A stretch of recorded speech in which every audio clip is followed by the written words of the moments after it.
नमस्कार। आज के वीडियो में लोग देखते हैं प्रबल अम्ल और दुर्बल क्षारक से बने लवण का पीएच मान क्या होता है। प्रबल अम्ल बोलते हैं जो एसिडिक होता है। तो एसिडिक का मतलब क्या हो गया, जिसका potency of hydrogen, power of hydrogen की बात करें तो जो 7 से कम होगा वह कहलाएगा अम्ल, जबकि 7 से जब अधिक हो जाएगा तो वह कहलाएगा क्षारक।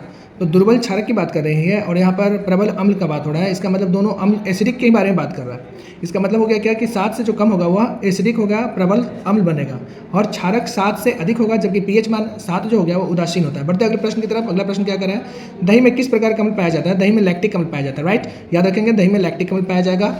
अगले प्रश्न को देखिए, लिटमस हल्दी और लिटमस पत्र आदि किस प्रकार के सूचक है। तो हल्दी और लिटमस पत्र जो होता है ना, वो प्राकृतिक सूचक होते हैं। ये सूचक मतलब इंडिकेटर होते हैं जिसके द्वारा हम यह पता करते हैं कि लिटमस पत्र या सूचक के रूप में काम करता है। प्राकृतिक सूचक क्या बोलते हैं, हल्दी और लिटमस पत्र को। अगले प्रश्न को देखते हैं कि अगला प्रश्न क्या हो गया, अपच या उपचार करने के लिए कौन सी औषधि का उपयोग किया जाता है। अपच मतलब डाइजेशन जब ना हो तो इसके उपचार के लिए कौन सी औषधि का प्रयोग करते हैं, तो इसको एंटासिड कहेंगे। क्या बोलेंगे, एंटासिड। राइट, याद रखें, इसको एंटासिड बोलेंगे। अगला प्रश्न को देखें, साग सब्जियों से कंपोस्ट बनने की प्रक्रिया कौन सी है। तो साग सब्जियों से कंपोस्ट मतलब उसके जो भी साग सब्जी के जो अपशिष्ट पदार्थ है उसको यदि हम कंपोस्ट में कन्वर्ट करते हैं तो उसको बोलेंगे उष्माक्षेपीय अभिक्रिया। क्या बोलेंगे इसको, उष्माक्षेपीय अभिक्रिया। अगला प्रश्न देखिए, किस गैस को आदर्श गैस माना जाता है। जो कौन सा गैस है जो आदर्श गैस है, इसको हाइड्रोजन बोलते हैं। हाइड्रोजन को आदर्श गैस माना जाता है। ओके, अगले प्रश्न की तरफ बढ़े। अगला प्रश्न को देखिए, ध्वनि तरंगे किस प्रकार की तरंगे हैं। अनुदैर्ध्य तरंगे होती है। ध्वनि की जो तरंगे होती है ना उसको अनुदैर्ध्य तरंग कहते हैं। प्रश्न अगला देखें हम लोग। अगला प्रश्न क्या कर रहा है कि विद्युत बल्ब में कौन सी गैस भरी जाती है।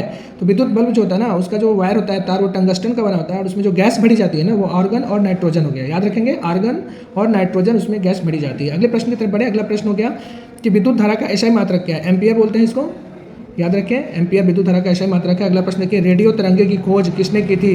हेनरिक हर्ट्ज ने रेडियो तरंग की खोज की थी। याद रखेंगे, हेनरिक हर्ट्ज।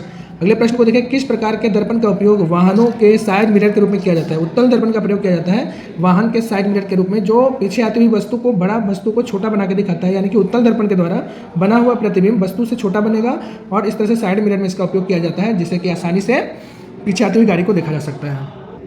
अगले प्रश्न को देखिए, आकाश नीला क्यों दिखाई देता है। आकाश का जो नीला दिखाई देना है ना वह प्रकाश के प्रकीर्णन के कारण, याद रखिए, प्रकाश के प्रकीर्णन के कारण आकाश नीला दिखाई देता है। आइरिस के मध्य वाले छोटे क्षेत्र को क्या कहा जाता है। इसे पुतली बोलते हैं। आइरिस, आंख के आइरिस के मध्य भाग जो छोटे क्षेत्र को कहा जाता है उसको पुतली कहा जाता है। अगले प्रश्न को देखें, मनुष्य की आंख में प्रतिबिंब कहाँ बनता है। रेटिना पर बनेगा। मनुष्य के आंख का जो प्रतिबिंब बनता है वो रेटिना पर बनेगा। इसके बाद है, फैदोमीटर का उपयोग किसे मापने के लिए किया जाता है। महासागर की गहराई को नापने के लिए, कितना डेप्थ है महासागर की गहराई, इसको नापने के लिए जिसका उपयोग किया जाता है मापने का जो यंत्र है इसको बोलते हैं फैदोमीटर। क्या बोलेंगे, फैदोमीटर। याद रखेंगे, इसको फैदोमीटर बोलते हैं। अगले प्रश्न की तरफ बढ़े, किस दर्पण का दृष्टि क्षेत्र सबसे अधिक होता है। अभी हम लोगों ने पढ़ा, उत्तल दर्पण का दृष्टि क्षेत्र बड़ा वस्तु को छोटा करता है, इसलिए इसका दृष्टि क्षेत्र जो हो गया सबसे बड़ा होता है, ताकि पीछे आती हुई बड़ी सी गाड़ी को भी साइड मिरर में आसानी से देखा जा सकता है। तो इसका हो गया उत्तल दर्पण। अगले प्रश्न की तरफ बढ़े, प्रकाश की गति अधिकतम किस माध्यम में होती है। प्रकाश की गति जो होती है ना किस में अधिकतम होगी, इसके बारे में जानते हैं। तो इसका आंसर को देखो, निर्वात हो गया। निर्वात यानी वैक्यूम में प्रकाश की गति सबसे अधिक होती है।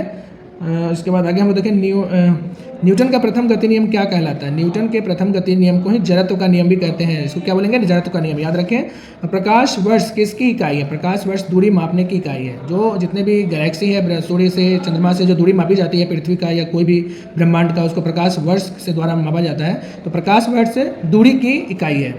अगले प्रश्न को देखें, लंबाई की न्यूनतम इकाई क्या कहलाता है। फर्मीमीटर कहलाएगा। लंबाई की न्यूनतम इकाई को फर्मीमीटर कहते हैं। कार्य करने की क्षमता को क्या कहते हैं, कार्य करने की क्षमता को ऊर्जा कहते हैं।